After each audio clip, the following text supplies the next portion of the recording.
So, before we get started, this isn't the type of content that I usually make, but I wanted to expand into movies and TV series with Lovecraft themes or even direct adaptations. So, this video is kind of an experiment, as it features a more laid-back and comedic side of me, which I hope you enjoy. So, without further ado, get comfortable, and welcome to Eldritch Visions.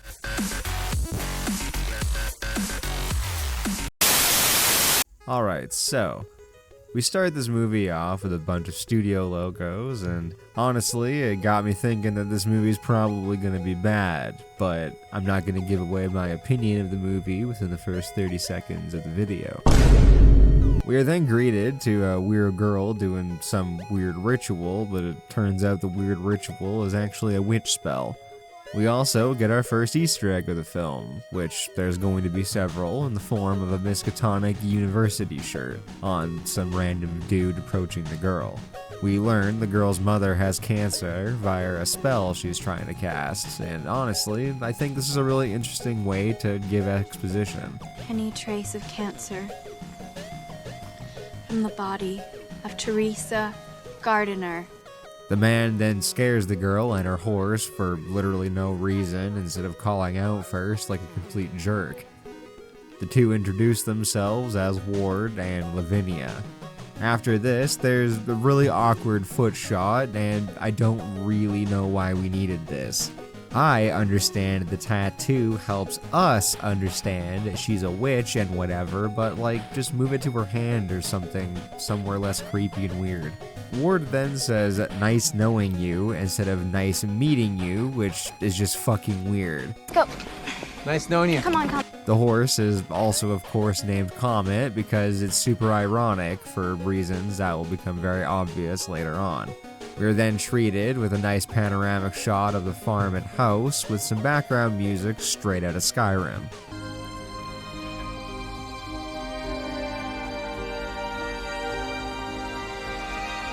We are then introduced to the dad, Nick Cage, and I know this is super minor, but I wanted to point it out here that her dad calls her Lavinia, which is just odd to me because it's literally one letter away from her whole name. Like, just say her whole name, bro.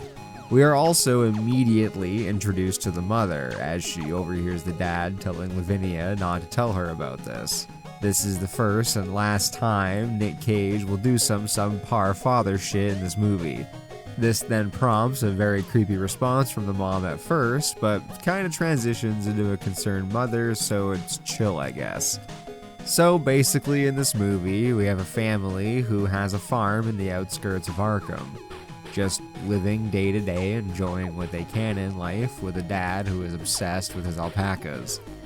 And we have Ward, a scout for a hydro company who has been set out to test the water near one of their dams. Honestly, pretty boring premise, until the color out of space rocks up and ruins everybody's lives. We then meet Benny, one of her brothers, whose whole personality is conspiracy and smoking that good green. And honestly, I get it. He low-key like me for real. Dude. The kids then talk a bit about some stuff that their grandfather had, and we're introduced to Jack, the youngest child.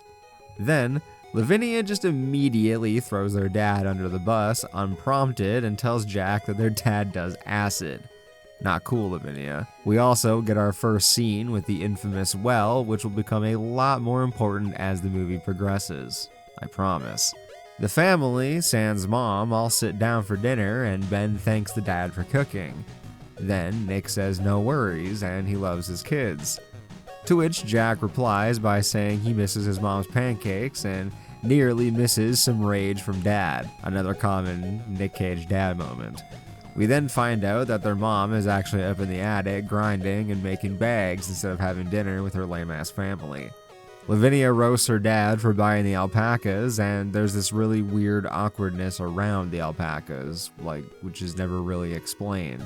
I watched this movie like 3 times while recording this, and I cannot tell you why the alpacas are such a sore spot. If I'm just dumb and can't tell, please let me know in the comments below. Then, after some family time, Nick and Teresa are enjoying some time together, and Nick Cage decides to do a Donald Trump impression while imitating his own dad, which is followed by a very awkward attempt at foreplay based on their dialogue. We then cut to Lavinia passed out in bed, and like, damn girl, you just live like this? Like, I've had messes before, but 2 plates of toast in bed is crazy. She's literally one twitch away from broken plates all over her room. Like, just use a damn side table or something. Meanwhile, Ben is just like mad high, mapping out Google Earth or some shit. Like, I don't know what the hell he's doing, honestly. Though, apparently, later he says he's observing black holes. I don't know. While all this is happening, the camera pans out and up and shows this awesome shot of the asteroid. Sam, which is the dog's name, by the way, starts geeking out. And then there's a massive flash of purple-pink light, and Jack's first thought is, it's his mom? Mommy? Like, what the hell does your mom do to you off screen for you to think that would be your mom? While that's happening, Nick Cage and Teresa are getting it on, and I must formally apologize to Nick, as I was not familiar with this game. I did not think the earlier display of foreplay was going anywhere. We then get a random shot showing Lavinia has also been studying the Necronomicon, because why not make this even more cursed? Jack then interrupts mom and dad time by screaming like an animal, and we get our first real good look at the meteorite. Now, for whatever reason, Jack got blasted the hardest and is now sick or something, which is also never really explained. Nick Cage decides to crack open a bottle and his wife shits on him for it, which is super uncalled for on Teresa's part. Like, damn girl, let your man chill. The following morning, the mayor and the police show up, and Nick keeps complaining about a stench that apparently only he can smell. Shortly after, Ward shows up, and for some reason, the mayor thinks a hydrologist would know more than them about a meteorite. We also get another little reference with an Arkham name drop, and Nick Cage decides to go milk the alpacas. After a really awkward scene, Nick offers some to Ward, but Ward refuses. Honestly, same bro.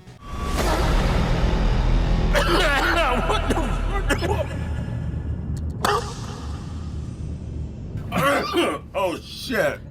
While this is happening, Teresa basically slut-shames her own daughter simply because she was being nice to Ward. And Lavinia, in response, locks herself in her room and blasts heavy metal. And honestly, same girl. Ward then gets the idea to go talk with Ezra, who is played by Tommy Chon, and I will be calling Tommy from here on out, who just apparently lives on their property, and they're just chill about it.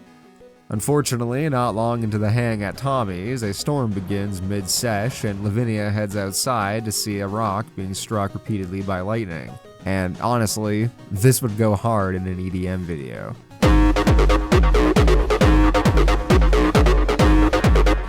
Then, while Ward is probably having a bad reaction to Nick's acid, which he blames on his flashlight, we get the movie's first legit scare. The color starts by turning on the Jeep behind him, and then it starts fucking with the radio.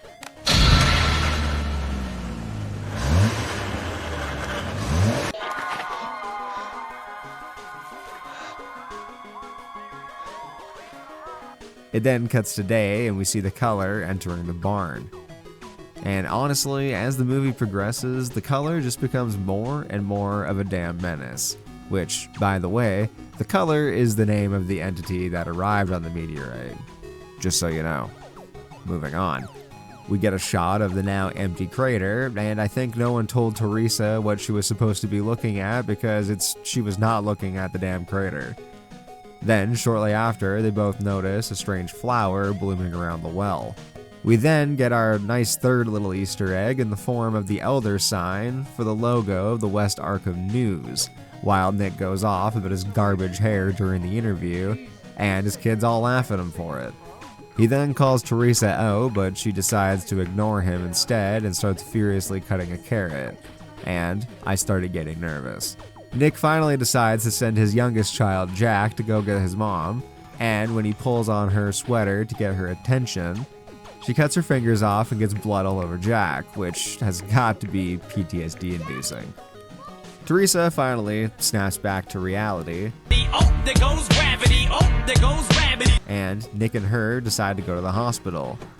Nick decides to put Ben in charge, which, I'm not gonna lie, would not have been my first pick. Benny, you're man of the house.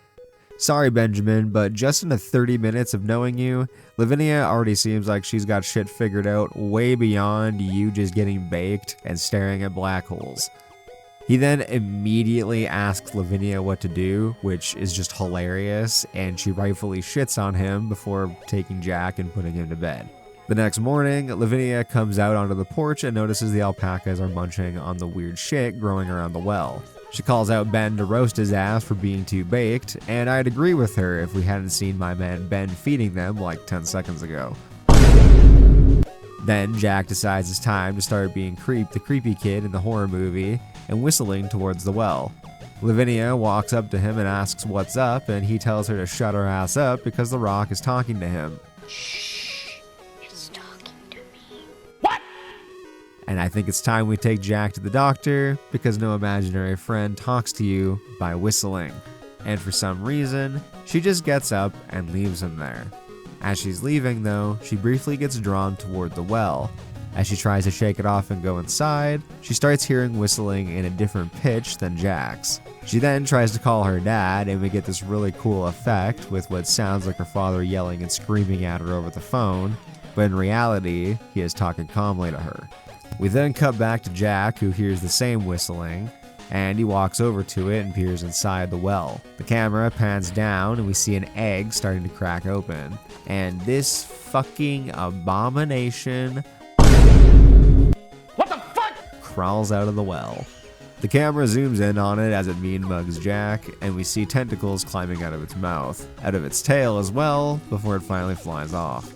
We get a brief view of the weather on the TV, and we get our fourth Easter egg with the towns Dunwich, Kingsport, and Ipswich also being famous Lovecraft locations, before it briefly flashes with a color. We are then shown the clock at 11:20, and Lavinia is cleaning the knife her mother was using. We start to see her eyes glow pink before there's a bright flash of the color from behind her. We are shown the clock again, and it's now 5:45, meaning it's roughly been 6 hours, and my ass would officially be knocked out on the ground from standing that long. But Lavinia is still standing there, only there's now a ton of blood, which I guess is an illusion, because it's just gone later on. She then gets another call from her dad, but the audio is still bonkers. Ward then decides to show up, and his genius ass thinks there's something wrong with the water. Yeah. No shit, Mr. Hydrologist. I don't need a fucking degree to figure that out after seeing Tommy's nasty poop water. Ward then walks out to the lawn to talk to Jack, who's just standing there. Ward says what's up, and Jack says he's playing with his friends. You serious? There's literally no one around him, and Jack is just standing there. Like, what the fuck, Jack? At least last time you were whistling, now you're just idling there on NPC mode. Upon receiving this info, Ward proceeds to nope the fuck out of there, and honestly, I can relate. Ward, however, decides to make one more stop at Tommy's house, who has gone batshit crazy and is also missing a cat. He tells Ward he can hear people under his floor and even recorded it. Ward has a listen, and it's the same whistle sound that Lavinia and Jack heard. Ward asks Tommy what he's listening to, and Tommy says it's the aliens that live under the floor. Ward hears him out, but says he's crazy and it's just the sounds that the earth can make. Ward tries to convince Tommy that he should leave, but sensing the vibes are not immaculate at Tommy's house, Ward pieces out. We then cut to Nick Cage and Teresa driving home from the hospital, presumably later since it's now nighttime. And then pretty quickly, we are jump scared by the most ugly ass cat I have ever seen in my life. But we now know what happened to Tommy's cat. Teresa gets sketched out, so she decides to call the kids to check on them, and Nick Cage says they are fine. My guy, they are not fine. Shit is not fine at home. It hasn't been since that damn meteorite fell and landed in your front yard. We then cut to one of the kids' phones ringing on the table. Jack is still outside and is randomly joined by Sam the dog, who finally makes another appearance. Then there's a really bright flash of color. Sam takes it personally and squares up with whoever is whistling at him. As expected, things do not go well for Sam. Lavinia is now trying to drown out her new issues with music, but the sound is too loud, so she gives up and decides a walk might help. It doesn't. As she gets up for her stroll, she notices Ben's computer monitor is breathing, which is not normal. Then, after almost getting sick again, the monitor shuts off and Ben thinks it would be funny to jump scare me. What are you doing in my room? They both then realize the parents are calling and run downstairs to answer the phone, but it's still absolutely fucked and this time hangs up randomly. It then starts ringing again and the house turns on spooky mode. The parents finally come home and get mad at Ben and Lavinia. They try to explain what actually happened, but they don't feel like listening to them. Classic parental behavior. Ben then says they should try to warn him, and when Nick can't find Sam, Lavinia says they must have gotten him, to which Nick and I had the exact same response. What the fuck are you talking about? She then goes on to explain something has been messing with the whole area, and Nick just decides to make one of the best exits ever and storms off to the house. Are you okay? I don't think I'll be winning any Father of the Year awards. He then tries to have a shower and finds a weird jellyfish thing in the drain, and for some reason decides to pick it up and touch it with his bare hands. But why? Why would you do that? Why would you do any of that? It of course does something weird to his hand and he freaks out as it slumps down into the pipes. He then storms back into the bedroom for the second time and says they need a plumber or an exterminator. But before Teresa can properly reply, Nick starts going off about the smell again. Mom and Dad have a brief spat and Nick calms them down by reassuring her everything will be okay. Expert out, my guy. Sorry. We then cut to Nick listening to some gardening podcast while he picks some tomatoes. As he is admiring his picks, we see the color bug has not actually left but has decided to stick around. We then cut back to Teresa, who's back on that Sigma grind set, but her Zoom call starts glitching out and is also fucked. She goes downstairs to blame it on Nick as usual as he bites into a tomato and loses his absolute mind. She tells him to fix the damn Wi-Fi and storms off upstairs, and Nick weirdly calms down and agrees with her. Nick then sits down and decides to have some more to drink. While taking a sip, he notices his arm again, and god damn it, it is not looking good. Brother, ugh. My man is out here looking like Jorah from Game of Thrones, and instead of maybe getting some cream or something, Nick decides rubbing some whiskey on it is the best course of action. While that's happening, the color is starting its tweaker phase outside, and Lavinia decides now is a good time to start using the Necronomicon. Jack also sneaks away from the bedroom to go find his dad and finds Nick passed out in the chair. Classic alcoholic behavior. Lavinia is now back on her witchy shit and tries summoning something to protect her, and not her family, which is kinda fucked. She then gets blood all over the Necronomicon, and I've seen enough Evil Dead to know what happens next. Jack and Ben then decide to go to the barn together, and it's just bad news. The alpacas and Sam are now just a fucked up amalgamation of flesh and bone, and as they try to run out from the barn, Teresa comes out to help Jack, but they both get blasted by radiation, fusing them together.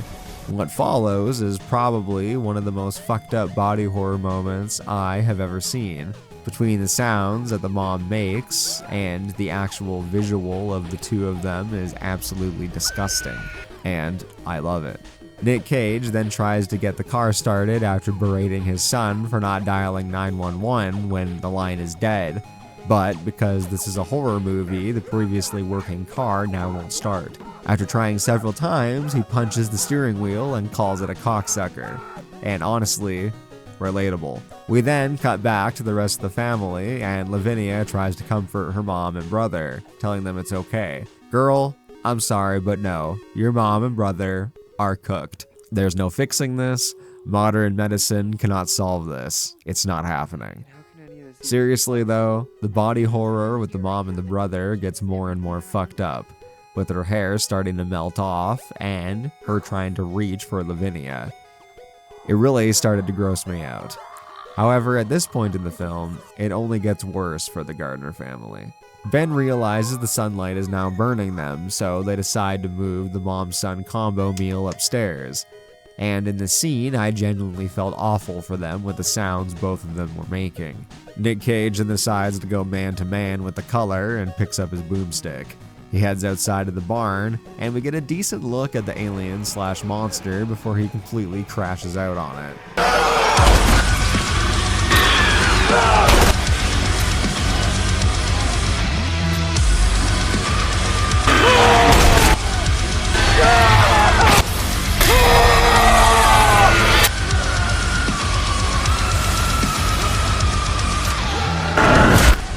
It then cuts back to Lavinia and Ben, who are giving their mother-brother some water, who is licking it up like a dog. She's really on some freaky shit. The kids then start to get really nervous as the mom starts telling them that she's hungry. Nick returns to the attic covered in red paint and tells both of his normal children to go downstairs. The kids start to protest but quickly realize what their dad wants and agree with him. And honestly, in this scene, the emotions of the kids really got to me, especially when I put myself in their shoes. Nick Cage then walks over, lies to his wife while kissing her in this state. Oh my god, bro. Oh, hell no, man. What the fuck, man? Get your ass on. And walks away, leaving her and Jack upstairs. Like, huh? I thought he was gonna put them down for sure, but no, he just locks them up instead and leaves. The contrast of grief and horror, though, is one of the stronger themes in the film, and honestly, it's very powerful and gut-wrenching to go from feeling sorry to feeling disgusted. We then cut to Ward, who is delivering a report, when the sheriff flags him over to show him a mangled mass of sheep, crows, and a few dogs. Ward comments on how the animals also look like they have sustained radiation burns.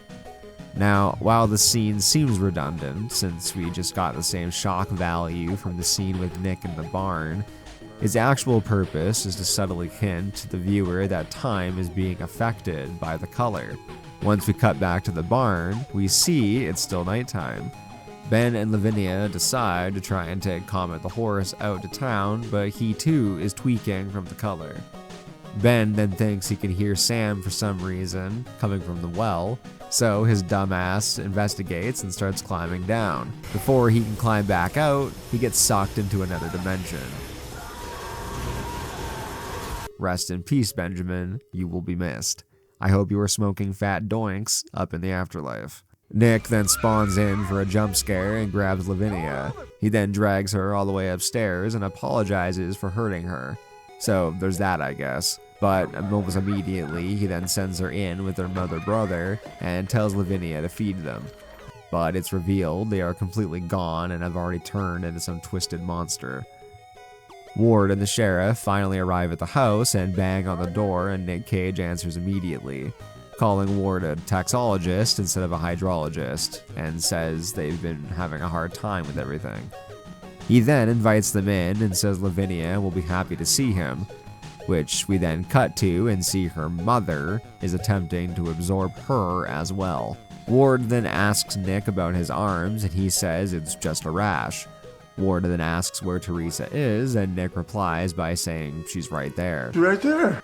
And points to an empty living room. And honestly, the sense of dread the scene creates is very intense, and the way the music swells is really unnerving, which helped immerse me in the moment. Ward, now getting increasingly stressed, asks where the rest of Nick's family is, and he replies with, "What do you mean? They're right here. Except for Benny, he lives in the well now." But the conversation is cut short by Lavinia screaming from the attic.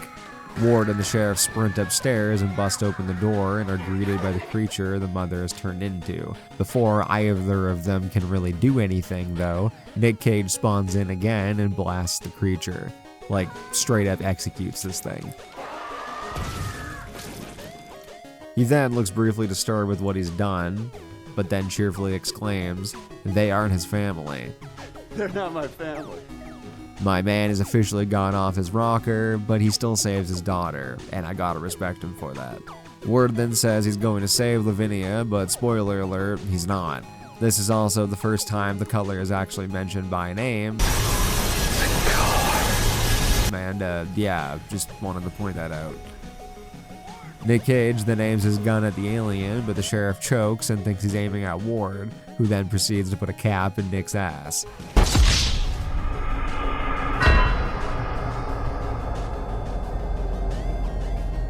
Lavinia then magically feels fine and gets up to try and help her dad, but he dies shortly after in harms. Rest in peace, Nathan Gardner.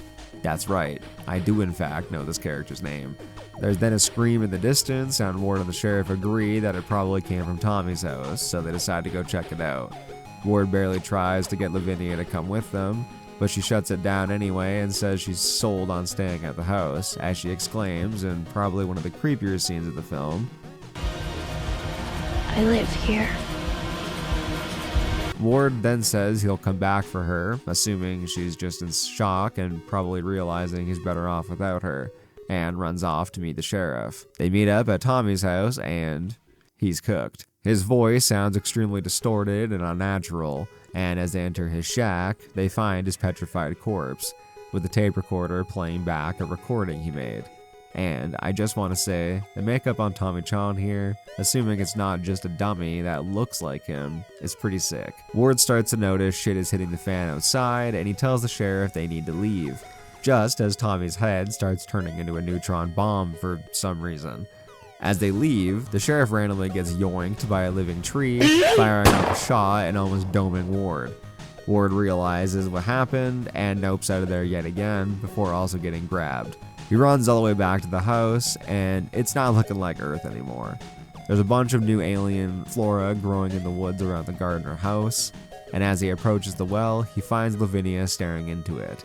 He grabs her shoulder to turn her around as she says it's beautiful. When she finally turns around to look at Ward, her eyes are now purple and swirling. The color also starts to emit from under her skin as she smiles at Ward. And Ward is realizing he's probably cooked. The rune on her forehead, which was supposed to protect her, starts to light up, and Ward's eyes light up as he is shown the trippiest vision ever. Starting somewhere in space, then showing some unknown planet with writhing fingers and worm-like creatures all over its surface. The camera then pans up to what appears to be ruins of an ancient city, and we see a sun that looks like it's on the verge of exploding. Ward manages to break free, but realizes the grass is alive. Lavinia then tilts her head back, staring at the sky, and the well erupts with a torrent of the color. As the camera pans up and out, it reveals that the color is leaving through some kind of wormhole in the sky. And before Ward can even truly react, Lavinia disintegrates into the color. Ward then scrambles to his feet and desperately attempts to hide in the house while he starts glitching out like a guy with a lag switch on Xbox 360. He makes it into the house where he can hear the voices of the Gardners happily talking. As Ward makes it into the living room, he finds Nick Cage watching TV like a Chad. Then, in Lavinia's voice, he asks Ward if he's looking at her legs, which genuinely got a reaction of disgust out of me. What did he say? Hey, yo, what the fuck? The color then flashes, and the entire family spawns in on the couch. Nick Cage gets up and immediately starts throwing hands with Ward.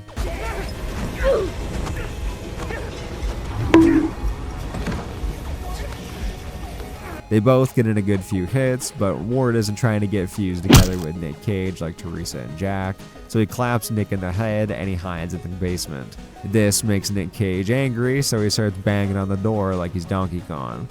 This, however, does not work, and I guess the color runs out of time or something, because Nick just explodes, and after a trippy visual, the color is gone. Ward then emerges from the rubble, and it's looking like Pompeii at the Gardner residence. The camera zooms out, and we see the true devastation of the color to the area around it. The camera then cuts to Ward standing over the dam from the beginning of the film. He's now taken up smoking, and he looks worse for wear from the last time we saw him. He then looks at a compass that he took, which belonged to Lavinia, and gives a brief monologue before he walks away. as we see the mantis from the well is still following Ward. While it is obviously CGI heavy and has its flaws at times, the eerie moments in the film, alongside the intense and disgusting imagery being shown by both CGI and practical effects, was super convincing. The beautiful score that ramps up to deliver some impactful moments, and while it is sparsely used, I genuinely enjoy in horror movies because it feels like less of a movie and more like a real experience that actually happened. And of course, the existential dread and helplessness that you feel from the moment the movie really kicks off. The movie also does a really good job at setting up theories, like my personal theory that Lavinia using the Necronomicon is actually the reason the meteorite crashed in the first place. With all of that in mind, this film really captures the vibe I think that H.P. Lovecraft set for his mythos. And that makes The Color Out of Space truly an Eldritch vision.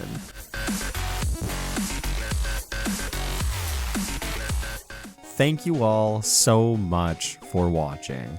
This video was so much fun to make and was something I've wanted to do for such a long time. If you enjoyed this video, then please give it a like and consider subscribing, as I also do Lovecraft themed game Let's Plays, and I even do immersive readings for H.P. Lovecraft stories. If you have any suggestions for future content, then please leave them down below. Thank you again, and I will see you all in the next video. Have a great night.